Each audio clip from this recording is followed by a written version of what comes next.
La parole lors de la 9e réunion de la conférence internationale des partis politiques d'Asie, l'ICAP, qui se tient à Istanbul. Ce qui va suivre va déclencher une tempête médiatique internationale. Erdogan accuse frontalement Israël d'atrocités et de génocide en Palestine et au Liban. Ces soldats israéliens demandent au Mavi Marmara, navire amiral d'une flottille internationale partie pour briser le blocus israélien à Gaza, de faire demi-tour. Face au refus catégorique, Tsahal donne l'assaut. 10 personnes sont tuées, toutes de nationalité turque. Puis il lâche cette phrase qui va faire le tour du monde. Je cite: « Nous devons être forts pour empêcher Israël de faire cela à la Palestine. Tout comme nous sommes entrés au Karabakh, tout comme nous sommes entrés en Libye, nous ferons de même avec eux. Rien ne nous empêche de le faire. Il nous suffit d'être forts et de prendre des mesures. » Fin de citation. Cette déclaration est immédiatement relayée lors de ses réponses aux journalistes après le discours. Les sources sont multiples et recoupées. La presse israélienne comme le Jerusalem Post, les médias internationaux comme Yahoo News ou encore Asbarez, ainsi que des médias turcs eux-mêmes ont partagé ça. L'information est donc vérifiée et confirmée par des sources croisées. Mais voilà où commence la bataille d'interprétation de ces mots. Les sources occidentales et israéliennes présentent ces propos comme une menace explicite d'intervention militaire. Les gros titres parlent d'intervention, de guerre imminente, de menaces directes contre Israël et j'en passe.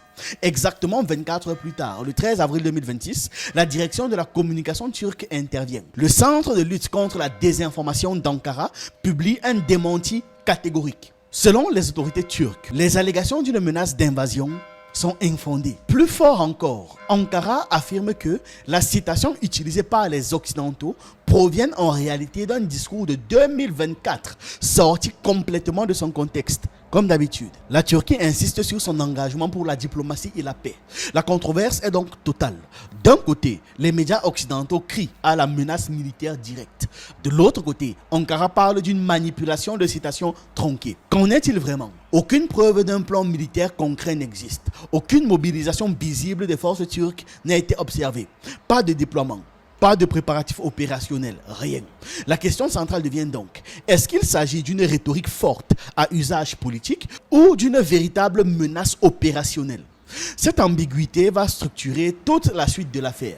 Parce que les médias d'État turcs comme TRT et Anadolu Ajansi vont marteler qu'il s'agit en fait d'une condamnation ferme et légitime des agressions israéliennes et non pas d'une déclaration de guerre. Le Télégraphe britannique va même jusqu'à supprimer son article initial pour erreur factuelle. Pour comprendre la déclaration d'Erdogan du 12 avril 2026, il faut remonter le fil d'une rupture progressive qui dure depuis près de 17 ans. Les relations entre la Turquie et Israël n'ont pas toujours été celles qu'elles sont aujourd'hui. Le point de basculement historique se situe entre 2009 et 2010 avec l'affaire de la flottille de Gaza et surtout l'incident du Mavi Marmara. C'était un navire turc qui transportait de l'aide humanitaire vers Gaza qui avait été arraisonné en eau internationale par les forces israéliennes. L'opération tourne donc au drame avec 9 activistes turcs qui sont tués, des civils. Cet événement va marquer durablement les relations bilatérales et installer une méfiance profonde. 31 mai 2010, au large de Gaza, dans les eaux internationales, ces soldats israéliens demandent au Mavi Marmara, navire amiral d'une flottille internationale partie pour briser le blocus israélien à Gaza, de faire demi-tour. Face au refus catégorique, Tsahal donne l'assaut. 10 personnes sont tuées, toutes de nationalité turque. Depuis cet incident, les relations entre la Turquie et Israël, alliés stratégiques depuis les années 90, se sont brutalement dégradées, malgré une réconciliation partielle illustrée par la visite du président Yitzhak Herzog à Ankara en 2022. Une rupture allant même jusqu'à la confrontation, en premier lieu diplomatique. Le divorce est prononcé en 2024 et économique avec notamment l'interdiction de survol et d'accès aux ports turcs pour Israël et une certaine coopération avec la Grèce, Chypre et l'Égypte, un axe anti-turc en Méditerranée, profitant à l'État hébreu. Jusqu'où ira la confrontation Turquie-Israël? Fin juillet 2024, Recep Tayyip Erdogan suggère que la Turquie puisse intervenir militairement contre Israël à Gaza. Mais face au risque d'embrasement régional, une guerre directe semble pour l'heure écartée. Récemment, la Turquie a émis un mandat d'arrêt pour génocide contre Benyamin Netanyahou. Mais les deux rivaux ont un allié commun, les États-Unis. L'administration Trump aura un rôle majeur à jouer pour éviter que les relations ne se dégradent davantage entre Israël et la Turquie, membre de l'OTAN. Pendant plusieurs années, les relations restent glaciales, puis vient une normalisation partielle en 2022. Des accords sont signés, des ambassadeurs sont à nouveau échangés, le commerce reprend. Cette embellie sera de très courte durée parce que le 7 octobre 2023 marque une nouvelle dégradation durable. Les attaques du Hamas en Israël et la riposte militaire israélienne à Gaza provoquent une réaction immédiate d'Ankara. La Turquie soutient politiquement et militairement le Hamas, qu'elle ne considère pas comme une organisation terroriste, mais comme un mouvement de résistance légitime. Erdogan condamne régulièrement et violemment les opérations israéliennes. Entre octobre 2023 et avril 2026, la descente aux enfers s'accélère. Les échanges militaires sont suspendus. Les relations diplomatiques sont réduites au strict minimum. Erdogan qualifie à plusieurs reprises Benjamin Netanyahou de criminel de guerre. Le ton monte, les accusations se multiplient. En parallèle, entre 2025 et 2026, la guerre des États-Unis et d'Israël contre l'Iran éclate. La Turquie reste officiellement neutre mais critique constamment Israël. Cette neutralité formelle, officielle, diplomatique cache mal une hostilité de fond. Ankara joue un double jeu, ne s'engage pas militairement tout en soutenant diplomatiquement le camp anti-israélien. Cette chronologie révèle une constante. La dégradation des relations turques-israéliennes n'est pas accidentelle. Elle est structurelle, idéologique et s'inscrit dans une stratégie régionale turque beaucoup plus large en fait. Erdogan ne parle pas dans le vide. Il parle depuis une histoire longue de confrontation. À ce qu'il paraît, Netanyahou avait même tenté de l'évincer du pouvoir à un moment donné. Que se passera-t-il si la Turquie devient la prochaine cible ? Techniquement, vous êtes censé avoir les articles de l'OTAN qui disposent de ce que si un membre de l'OTAN est attaqué, tous les autres doivent riposter. Bien sûr, ce ne sera absolument pas le cas si la Turquie est attaquée. Cependant, ça ne peut faire que désirer à la Turquie de s'armer nucléairement, ce qui est possible d'un point de vue technologique pour les Turcs. Donc là aussi, ça n'amènerait qu'une prolifération nucléaire immédiate. C'est-à-dire plus le discours anti-turc se propage au sein du Likoud, plus vous encouragez Erdogan ou ses héritiers à acquérir l'arme atomique. Ce qu'ils peuvent faire. Bon, ceci dit, on se pose quand même la question. Est-ce que la Turquie peut réellement intervenir militairement contre Israël? Si oui, comment? Une intervention militaire directe contre Israël présente un défi opérationnel de haut niveau quand même.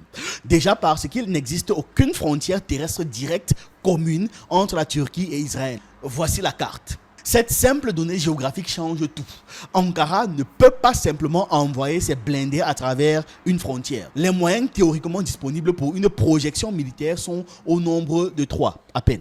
Donc, le premier scénario, c'est une projection navale, c'est-à-dire la flotte turque en Méditerranée orientale est une force réelle, ça on le sait. Donc, Ankara va utiliser cette flotte pour pouvoir démarrer les hostilités.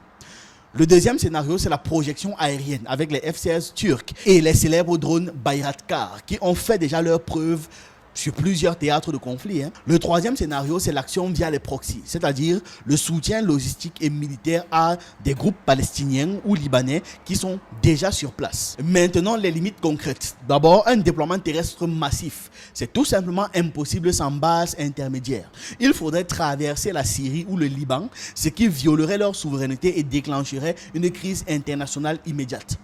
De plus, Israël ne restera pas les bras croisés. Israël dispose d'une supériorité aérienne écrasante. Bon, les fameux systèmes antimissiles les plus avancés au monde ont bien été épuisés par l'Iran, ce qui laisse une ouverture à la Turquie.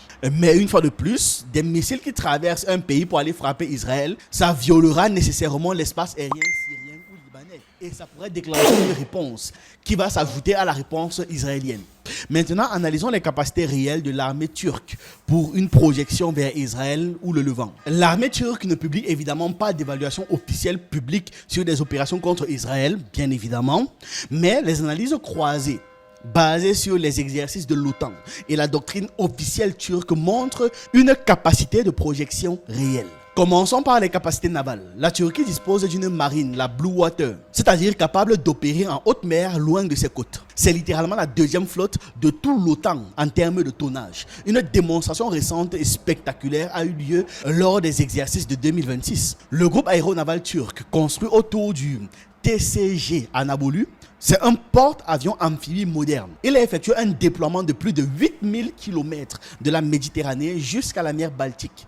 Et cette prouesse prouve une capacité de projection lointaine indéniable. Les capacités navales turques incluent aussi des navires amphibies comme le Zaha, des frégates de classe Istif, des sous-marins modernes de classe Reis et des navires de ravitaillement comme le TCG Deria. Une projection vers le Levant via la Méditerranée orientale est donc techniquement possible. Mais elle reste vulnérable aux défenses israéliennes qui incluent des missiles anti-navires, des sous-marins de classe Dolphin équipés de missiles de croisière et une aviation navale performante. Surtout, la Turquie ne dispose d'aucune base permanente avancée dans la région. Maintenant, passons aux capacités aériennes. La Turquie a une supériorité contestable dans le domaine des drones et des UCAV. Ce sont des véhicules aériens de combat sans pilote. Les Bayraktar sont devenus les leaders de l'OTAN dans cette technologie. Ankara dispose également d'une flotte de F-16 modernisée et développe son propre chasseur de 5e génération, le TFX. La capacité de frappe profonde existe donc pour la Turquie. Mais la supériorité aérienne israélienne change tout. Il possède des F-35, les chasseurs furtifs avancés. Une opération aérienne turque prolongée sans soutien extérieur serait extrêmement risquée. Les pertes pourraient être massives. Concernant maintenant les bases et la logistique, la Turquie a une présence forte en Syrie du Nord avec des milliers de troupes et des bases permanentes. Elle pourrait théoriquement utiliser le territoire syrien ou libanais comme tremplin. La Turquie ne dispose d'aucune base navale ou aérienne permanente à proximité immédiate d'Israël. Donc, pour résumer, oui, la Turquie pourrait théoriquement lancer des frappes limitées ou soutenir des proxys, mais non, elle ne peut pas envahir Israël au sens classique du terme. Et surtout, le coût politique, militaire et économique d'une telle aventure serait terrible pour Ankara. Alors, pourquoi est-ce qu'Erdogan a-t-il prononcé ces mots précisément le 12 avril 2026 ? Rien n'est jamais dit au hasard en politique internationale, encore moins par un dirigeant aussi calculateur qu'Erdogan. Commençons par les motivations intérieures, celles qui touchent directement la politique turque. Erdogan cherche à consolider sa base électorale islamo-conservatrice et nationaliste. Ces deux segments de l'électorat turc ont un point en commun absolu, c'est un soutien massif à la cause palestinienne. Défendre les Palestiniens face à Israël n'est pas donc un choix politique risqué en Turquie. Vraiment pas. C'est un choix extrêmement populaire. Les sondages le montrent année après année. La population turque est l'une des plus pro-palestiniennes au monde. Quand Erdogan attaque Israël verbalement, il ne prend aucun risque électoral. Au contraire, il engrange en fait des points. Il se pose en défenseur des opprimés.